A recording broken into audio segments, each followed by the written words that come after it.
एक छोटा सा गांव था जहां धूप हमेशा कुछ ज्यादा ही तेज होती थी और सपने किसी और की कहानी लगते थे। वहीं रहता था एक लड़का, अर्जुन। वह शांत था, लेकिन उसके अंदर सवालों का तूफान था। वो अक्सर पूछता, आसमान का अंत कहाँ है?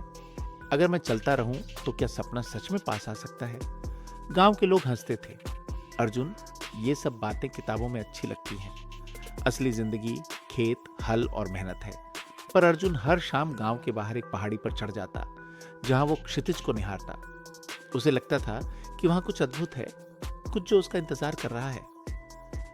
एक दिन वो खुद से कहता, मैं वहां जरूर पहुंचूंगा। 17 साल की उम्र में उसने अपना छोटा सा बैग उठाया, मां से आशीर्वाद लिया और निकल पड़ा क्षितिज की ओर। रास्ते में उसे कई लोग मिले।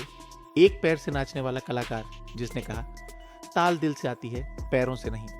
एक अंधे कवि जिसने कहा, सितारे सुन सकते हैं अगर तुम चुप हो जाओ। एक गरीब मैकेनिक जो कबाड़ से उड़ने वाली मशीनें बनाता था। हर किसी ने उसे कुछ दिया, एक सीख, एक कहानी, एक जख्म। पर अर्जुन चलता रहा। साल बीत गए।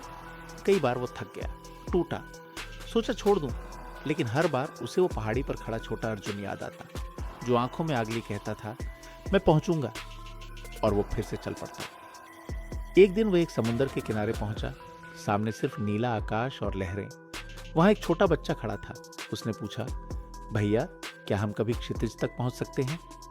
अर्जुन मुस्कुराया और बोला, मैंने पूरी जिंदगी उसका पीछा किया और हां, मैं वहां नहीं पहुंच पाया, लेकिन उस सफर में मैं वो बन गया जो कभी हार नहीं मानता। और वही असली जीत है। वो पीछे मुड़ा और देखा, कितना लंबा सफर, कितनी कहानियां, कितनी ताकत। उसने जाना, क्षितिज कोई जगह नहीं है, वो एक दिशा है और उसका पीछा करने वाले कभी थकते नहीं।